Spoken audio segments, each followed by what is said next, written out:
Hi everybody, I'm Justin from Main Man Bassing. In this video, I'm going to go over some settings on the Lowrance Hook 2 to hopefully get you configured so you know what you're doing, and when you're on the water you can catch bass efficiently. If you're new to the channel, I do product reviews, fishing adventures, and how-to videos that all revolve around bass fishing in the Northeast. I'd love to have you as a sub, so hit that subscribe button. Also, if you don't already own one of these, I will leave Amazon links in the description box. You can click it and take it from there. Also note that this is a Lowrance Hook 2 5, meaning it's a 5-inch screen, but the settings I'm going to go over apply to any size model on the Lowrance Hook, and I'll put several in the description box in case you're thinking about picking one up. The Lowrance Hook 2, I think, is a nice little unit. I think the image quality is great. I think the processing speed is good. I think the settings are fine. However, in the community, there's like forums and YouTube chat videos, there are a couple of complaints about the settings. So I sort of want to address those because I think some of those complaints, most of those complaints come from people who don't know what they're doing. And also just want to go through some settings in case you have one and you're trying to figure out how to use it. And ironically, they make this model, the whole premise behind this model is that it's completely automated and basically ready out of the box once you power it on. But I still think there's some settings that will help you catch fish faster. So I'm going to switch camera angles. It'll be right in front of us, and I'll walk you through some of the most basic settings. I'm not going to go into real detail on every little setting, but just some of the most basic settings that apply to freshwater fishing. All right. Here we have your desktop.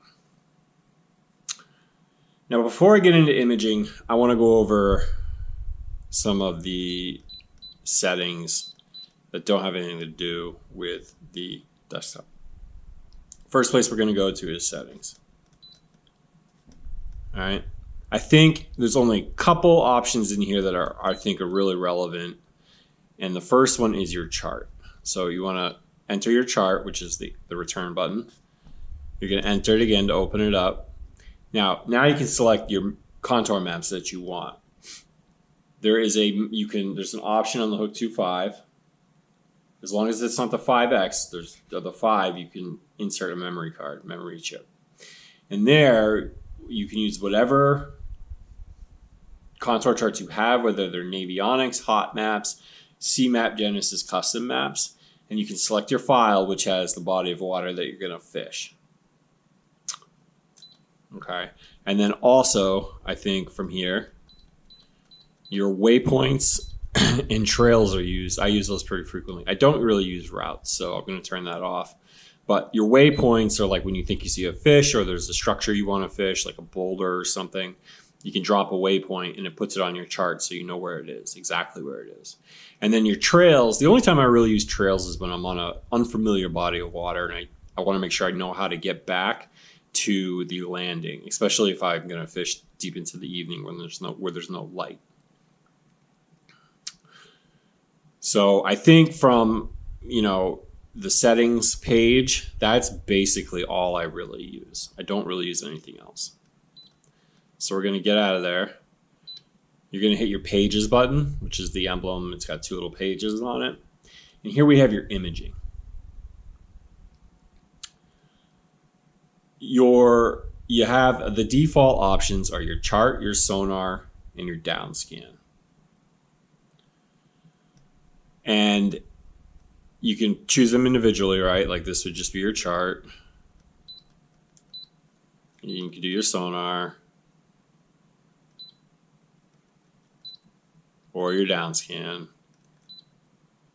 All right. But I think most anglers, most of the time you're gonna have multiple on one screen. And how you're gonna do that is you go to add page, and they give you some options here. You can have your chart, sonar, or down scan.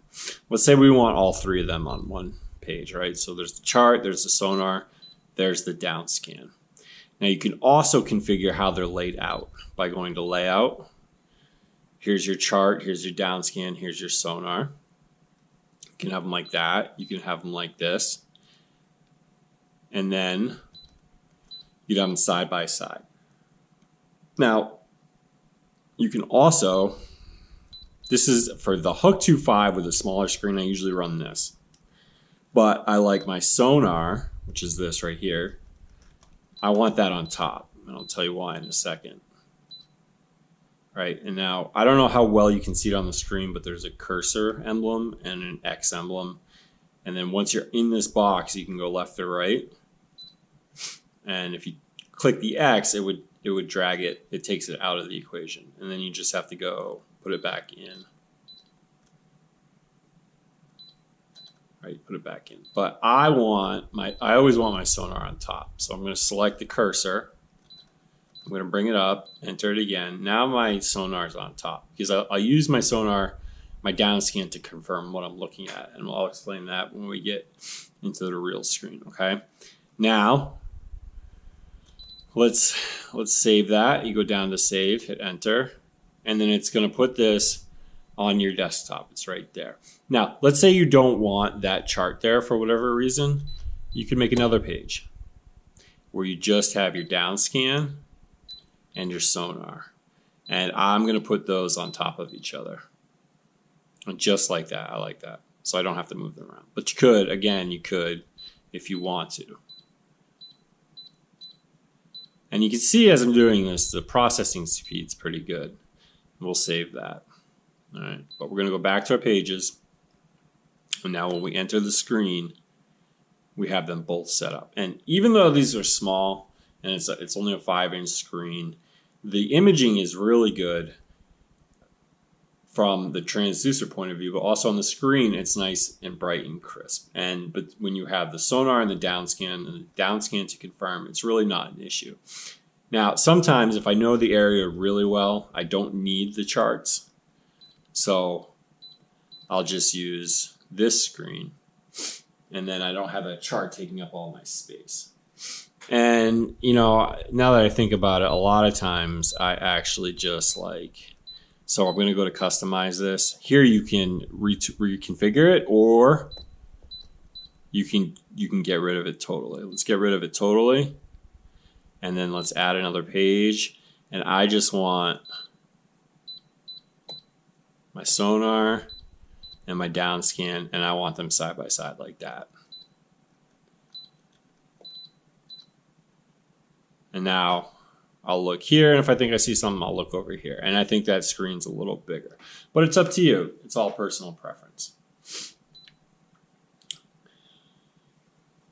Let's talk about the settings for your frequencies.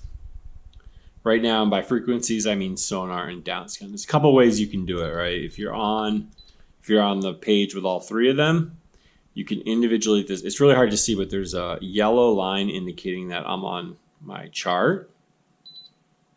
Oops. Clear cursor mode. I gotta hit that. I want to go over right there. It's really hard to see this box. There's one complaint I have is that they need to make this more visible. But I'm on my sonar now. I'm going to select it. And then here I have a bunch of options. On that mode might be on auto, so it's just going to look like this. So this is where people get confused. They have no idea what they're doing here. But if you want to set your custom settings, you're going to switch it into custom, right? You're going to select your range. This is where people get really confused here, okay? I think the best thing to do is you want to scroll up and you just go to auto range, and then it puts it on the best range for you.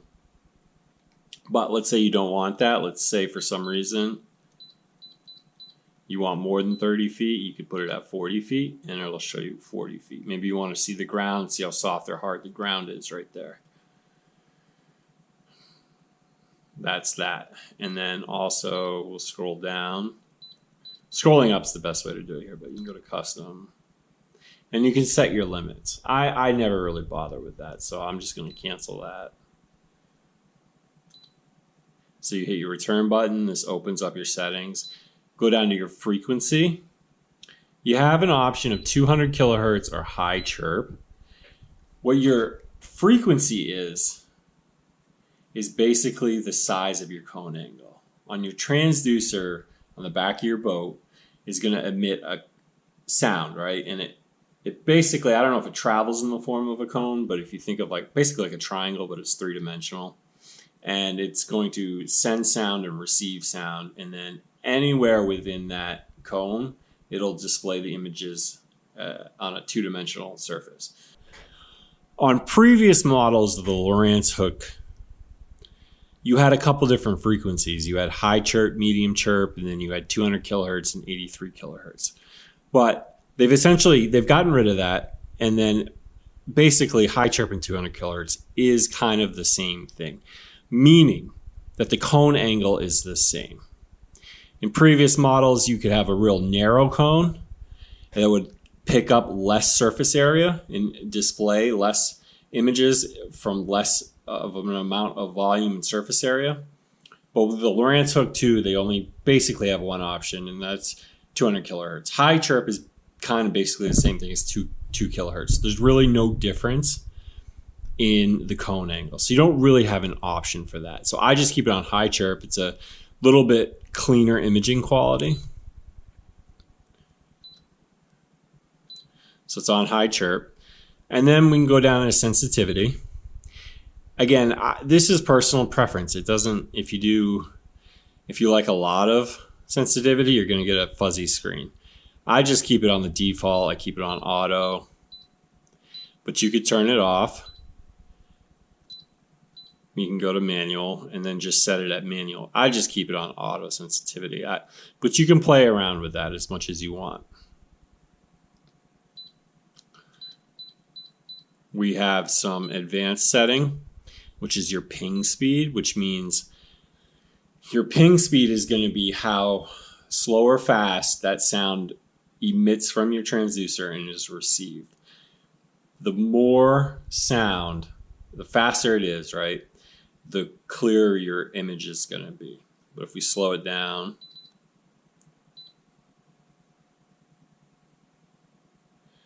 I guess it really all depends on how fast your boat's moving. If you're not really moving anywhere, then you might want a slower ping speed. But again, I always just leave it on high. I don't think it makes a huge difference.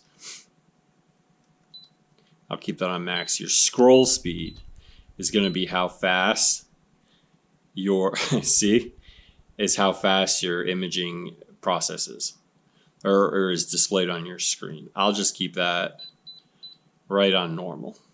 Sometimes a little faster, but if you're moving fast, your boat's moving fast, you might want to pick up your ping speed so it's sort of equalizes. But for the most part, I just leave it on normal. And if you're not moving, you could do slow, but I just think normal to like ×2 or ×3 is the best.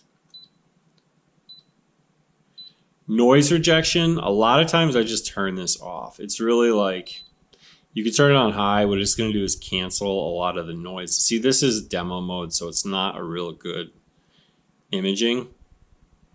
It'll cancel the noise, but you get less definition around the imaging you do pick up.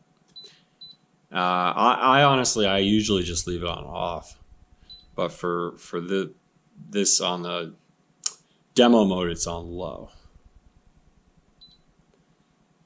And then surface clarity, like noise reduction is, a lot of it is that relates to the images in the water. And then your surface clarity is what's on the top here. You see how it's picks up a lot of that noise on the surface. But it doesn't matter because you could basically just turn it off. You won't see the difference here on demo mode. But you're not going to see a bass in 5 feet of water. Like, it's just like right here. You know what I mean? If you picked it up, it would be so small, right? Because that cone angle at 5, you're basically getting, at 5 feet, you're probably getting like, I don't know, 1.5 feet of volume for your transducer to pick up. So it doesn't, noise, I don't think it really matters. I'll usually leave it on low or off. And then your color line, again, I usually just leave this on default, but it's kind of personal preference. And I think you want a good range of colors because, like right here, the orange and yellow is going to display a hard surface. So it's bouncing sound back immediately. And like right here on the floor, this is hard floor, whereas there's not as much yellow here, so it's going to be a little softer there. And also it's not returning sound here. So that means the sound's getting absorbed by like softness. But again, that's kind of personal preference. But we'll get out of there, go to more options. You can split your screen where like it's close up here. And then here's the normal view, and then it's closer here. You know, again, I've never used this. I don't really know. We'll do no split. Let's see what bottom lock is. I've never really used bottom lock, so I don't know. I can't tell you. Your amplitude scope, this is basically for ice fishing. This is like a real-time image. I've never used this for bass fishing, only ice fishing. But we're going to turn that off. And then you have your color palettes that you can choose, all personal preference. Fish ID is a joke, don't turn it on. Overlay down scan. It puts your down scan, which is, it's kind of silly. I don't, you know, I wouldn't bother with that it's gonna, instead of having a separate screen for your down scan, it would be, they put the down scan over your sonar, which doesn't make any sense. It should be your sonar on top of your down scan. And actually they have a new model out now where that's what it does. But I wouldn't bother with that. I don't think there's really anything you need from that. But those are your more options. So that's it for your sonar, basically.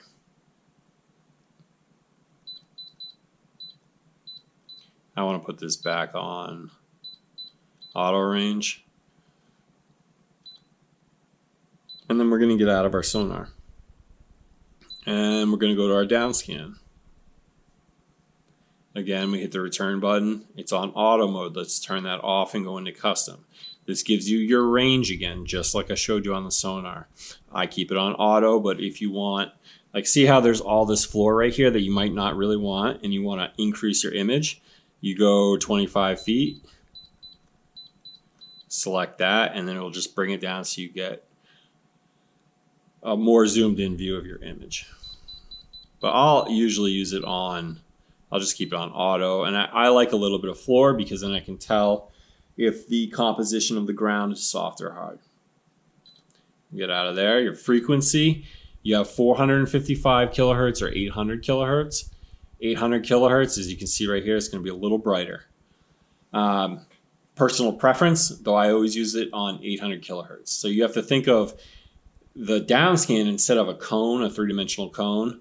It's going to be basically a line. It's a very powerful frequency of sound that goes down, and it's, you're not really bothering with all the imaging of soft plants and objects of that nature. You're just really looking for hard surface. You can see how the surface of those rocks pings right off there and it comes nice and bright. And that's how you can identify a bass. I always keep it on 800 kilohertz. Contrast, personal preference. If you have a high contrast, it's going to be super bright, but I think you lose detail there. I just keep it on default, auto. We'll go to our advanced. Surface clarity, again, that's this noise up here. You can keep it low, medium, or high. If it's on high, you're going to get more surface noise. So I'll keep it on low, and I don't think it's going to show up here. Like if we put it on high, see, it's going to get rid of that, but I don't know. I don't think it's really necessary. Like you're not going to really see bass at 5 feet under your boat. More like if it was coming down to like, if the noise for some reason was coming down to like 10 or 15 feet, I might put it on medium or high, but I just leave it on low. So a lot of times I just turn it off too. If we turn it off, it becomes bright, but so low is probably, I think, the best because then you still get the clear imaging of the structure and cover in the water. Get out of that. We'll go to more options, and you have your, so you can put range lines on there. I don't use those. Palette, personal preference. You can put it all you want. I just like the blue and white the best. That's all personal preference. All right. Let's get out of there. Go back to our pages. And we'll look at our chart. There's a couple of things on chart that really there's only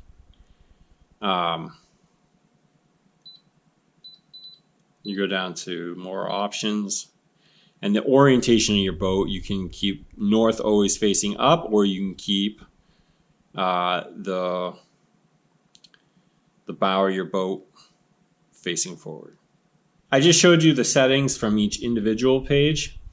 If you have like sonar, downscan, and chart, like going into them individually, but let's say you're on your screen, you can from here, it's real hard to see, but there's a yellow box around the chart. If I go to the right, now that yellow box is on my sonar. From there I can access, it brings up the sonar, and from there I can change all my settings. All right, you can do the same thing with downscan. We get out of that, we go down to downscan, and then we can bring up all our settings. So that's how you're going to change your settings. Now I'm going to show you how to save a waypoint. So let's say you're fishing, right, and you're looking at your sonar and your downscan, and you see an area you want to fish. You can drop a waypoint, and it'll put the mark on the map where you were, and then you can go back and fish that area. So you have to forgive me, my contours are gone, but this is the contour map. And what you're going to do is, like, let's say I want to fish. Well, you can actually review past imaging. So you're going to hit your waypoint button. That brings you into cursor mode. You have to make sure you're on your downscan or your sonar page. But you hit it once. You hit the waypoint button once. You can actually go back and review past imaging. So let's say I want to fish. See, I like this little hump right here in the ground. You bring your cursor right over it. You press and hold the waypoint button. It'll give you an option to save. You can hit enter, and it dropped that waypoint down here. Okay, it's a little bit inaccurate in demo mode, but it'll be really precise when you're on the water. And then to clear your cursor mode, you just hit the button again, and it'll bring you to real time. So that's how you drop a waypoint. Now you can go back and you can fish that area. You can look for that structure and cover. The following set of settings that I'm going to go over are just your power options. So you just hit that once. It's going to bring up a bunch of different options here. You can put it in standby. You can power it off. You can select the brightness. You can put it in night mode. And you can stop your sonar. Like, I have two different hook units. I have an older model and this one. And sometimes you get crosstalk where the imaging quality isn't as great because the signals are getting mixed up. So you could stop your sonar on one of them, and then the other sonar becomes more clear. You can also log your sonar. So if you want to record your imaging, like I record imaging and I send it to CMap Genesis, I upload it to CMap Genesis and it makes me custom contour maps. You can do that. And then I never really play with these down here, and actually I don't even have an option to get to them. Your edit overlay, data overlay, and adjust split. So I don't mess with that. You can also go right to your settings page from there. So that's that. But you can also just hold the power button and it turns your unit off. That's the video. I hope it helped. Yeah, I think you gotta take control of your custom settings. I don't leave it on auto. I think that's a bad. They're trying to streamline this to as many anglers as possible and trying to make it as easy as possible. I think in the process, I think they end up confusing a lot of people. And it's not just Lowrance, but I think basically all the fish finding companies do a horrible job at educating their consumers. So that's why I'm here. Lowrance, we could talk about a contract. Let me know. But that's the video. I hope you liked it. I hope it gave you good perspective. I hope you can now figure your way out around this thing and you don't get confused when you're on the water. Thank you for watching. Again, if you're new, I'd love to have you as a sub. Hit the subscribe button. If you're thinking about picking one of these up, check the Amazon links in the description box. And I hope you catch a real big bass soon. Fishing season's right around the corner, 2020. I'm stoked right now. We have got about a foot of ice on the water. It's melting. I think maybe even by next week, if I go south about an hour, I think we should be good. I maybe be able to get my boat in the water. Have a great season. Thank you.